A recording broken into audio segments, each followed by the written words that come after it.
ಬಂದಿದೆ ನೋಡಲಿಕ್ಕೆ ಆದರೆ ವಾಸ್ತವಿಕವಾಗಿ ಬೆಳೆ ಈಗ ಅಲ್ಲಿ ನಮ್ಮ ಕೃಷಿ ಇಲಾಖೆಯವರು ಸರ್ವೆ ಮಾಡಿದ್ದಾರೆ. ಸಂಪೂರ್ಣವಾಗಿ ಮೋರ್ ದನ್ 90% ಆಗಿದೆ. ಆದ್ರೂ ಕೂಡ ಇಲ್ಲಿ ಫಿಸಿಕಲಿ ನೋಡಿದಾಗ ಬಹಳ ಗಂಭೀರ ಪರಿಸ್ಥಿತಿ ಇದೆ.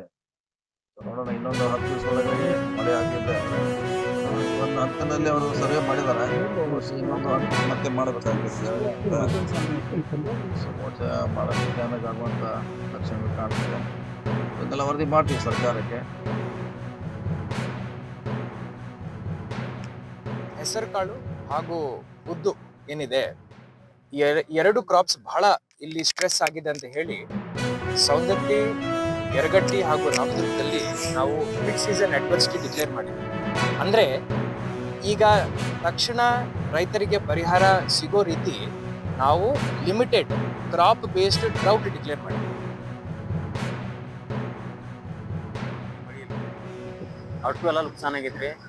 5 ಪ್ಯಾಕೆಟ್ ಗೊಂಜಾಳ ಹಾಕಿವ್ರಿ, 5,000 ರೂಪಾಯಿ ರೀ. ಒಳ್ಳೆ 5 ಚೀಲ ಗೊಬ್ಬರ ಹಾಕಿವ್ರಿ, 1,400 ರೂಪಾಯಿ ಚೀಲ ರೀ. ಅದು 8,000 ರೂಪಾಯಿ ರೀ. ಒಳ್ಳೆ 2 ಸಲ ಕಸ ತೆಗಿಸಿವ್ರಿ, 3 ಸಲ ಔಷಧ ಬಡಿಸಿವ್ರಿ, ಅದು 3,000 ರೂಪಾಯಿ ರೀ.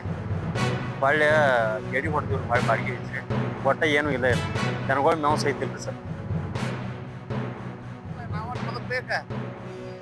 ಗಡಬರ್ಮ ಕೆನಾಲ್ ನಮಗೆ ಅಗದಿ ಸಮೀಪದಾಗೈತ್ರಿ.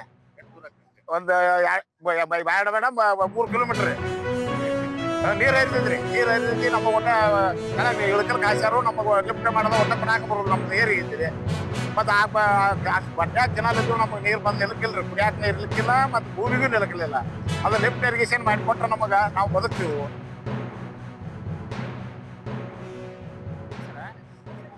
ಫಸ್ಟ್ ಮೇದಾಗ ಜೂನ್ 1ನೇ ವಾರ ಸ್ವಲ್ಪ ಮಳೆ ಆಯ್ತು, ಬಿತ್ತನೆ ಮಾಡಿಸಿ ಹಿಕ್ಕಟ್ಟು ಏನ್ ಮಾಡಿ ಸರ್, ಅದು ಒಟ್ಟ ಏನೋ ಖರ್ಚ ಮೇವಲ್ ಬರೋ ಆಗ್ತದೆ. ಮಳೆನ ಇಲ್ರಿ ಸರ್. ಮಳೆ ಆದಕ್ಕೆ ಎಕರೆಗೆ ಸಿಕ್ಕಾಪಟ್ಟೆ ಖರ್ಚಾಯ್ತ್ರಿ. ಈ ದನಕರಿಗೆ ಮೇವಿನ ಸಲ ಪರಿಸ್ಥಿತಿ ಗಂಭೀರ ಆಗಿಬಿಟ್ಟೆ ಸರ್. ಇಲ್ಲ ಸರ್, ಬರೀ ಮಳೆ ಆಗುತ್ತೆ ಎಲ್ಲ ರೀ. ನೀರಾವರಿ ಏನೋ ಇಲ್ಲ ಸರ್ ನಮ್ಗೆ.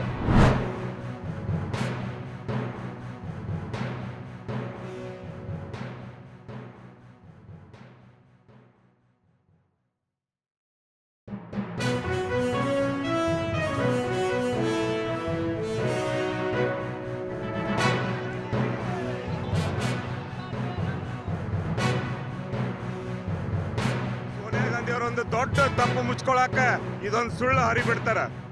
ಯಾವುದೇ ಕಾರಣಕ್ಕೂ ಸೋನಿಯಾ ಗಾಂಧಿ ಅವರು ಇಡೀ ನಮ್ಮ ಭಾರತ ದೇಶವನ್ನ ಅವರ ಮನೆಯಲ್ಲಿ ಇಟ್ಕೊಂಡು ಎಲ್ಲಾ ದೇಶದ ವಾಸಿಗಳಿಗೆ ನಮ್ಮ ರಾಷ್ಟ್ರಗೀತೆಯನ್ನ ಅವಮಾನಿಸಿದಕ್ಕ ಆ ಸೋನಿಯಾ ಗಾಂಧಿ ಎಲ್ಲ ನಮ್ಮ ಭಾರತೀಯ ದೇಶದ ನಾಗರಿಕರಿಗೆ ತಪ್ಪಾಗೈತಿ ಅಂತ ಬಾಹಿರವಾಗಿ ಅವರು ಒಪ್ಕೋಬೇಕು.